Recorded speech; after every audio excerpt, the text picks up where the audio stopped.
नंद लाला।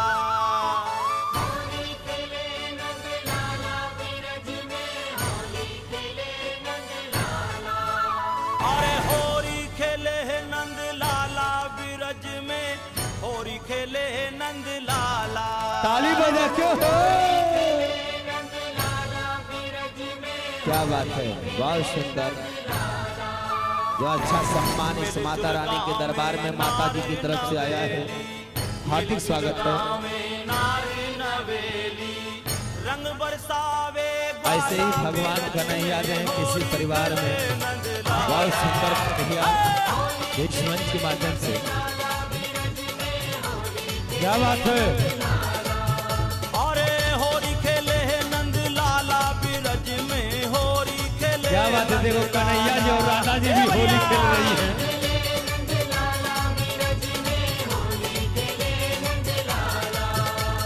क्या बात है, राधा और कन्हैया जी के बीच होली हो रहा है। कैसे आज कन्हैया जी और राधा जी खेल रही है, जहाँ सभी ऑडियंस भाई देख रहे हैं। और राधा जी के देवर भी है, और राधा जी का देवर मैं भी हूँ। मैं भी रंग लगाऊंगा, गुलाल लगाऊंगा, राधा जी के साथ लगाऊंगा।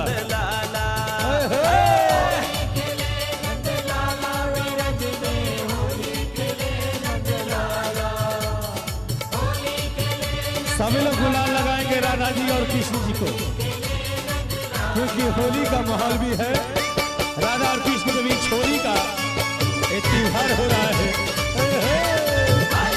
क्या बात है।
अरे राधा जी का देवर भी आए हैं। होरी खेले नंद लाला बिरज में, होरी खेले रे नंद लाला।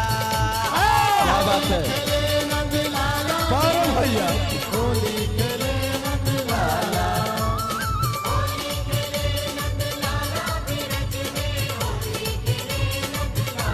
थोड़ा दूरी बना लीजिएगा। राधा और कृष्ण जी के बीच में होली है। क्या बात है।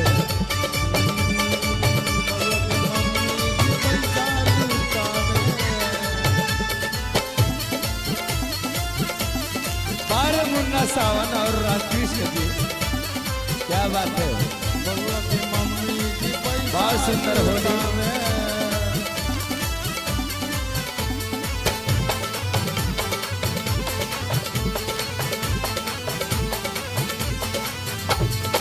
भंग का भोग लगाए में देखो बलदाऊ भैया।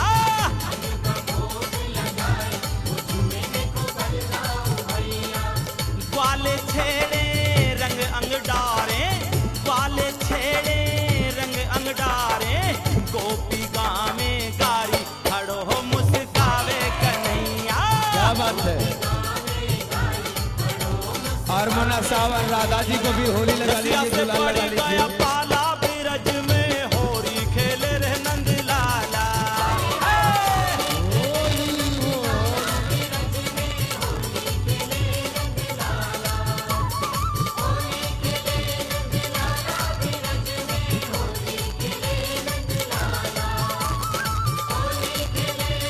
बारे भैया।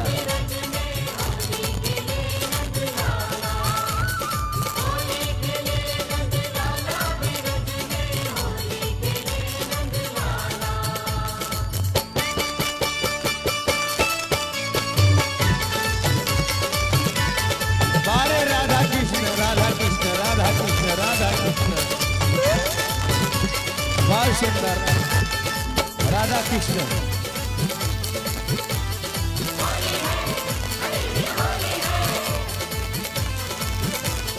क्या बात है।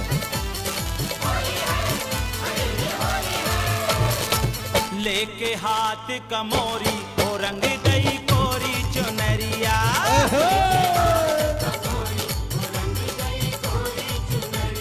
क्या बात। नंद बाबा ने चंदन घोरी, बाबा ने चंदन केसर घोरी, मैया गुलाल उड़ावे रंग रे हुरियारी गुजरिया।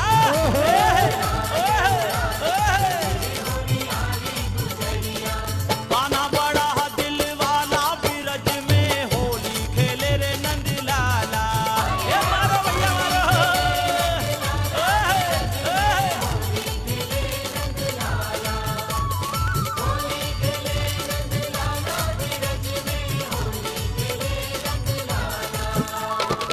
होली खेले है नंद लाला बिरज में, होली खेले है नंद लाला। होली खेले नंद लाला बिरज में, होली खेले नंद लाला। होली है।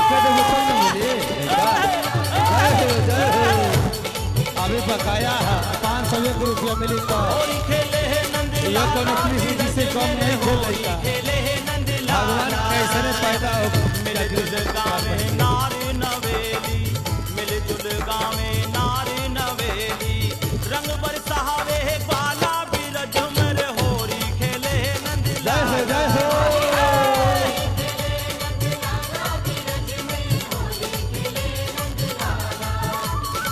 होली खेले नंद लाला बिरज में, होली खेले नंद होली है। होली खेले अरे रे होली है। ओ राधे होली है। ओ लाला होली है। ओए ओए होली है।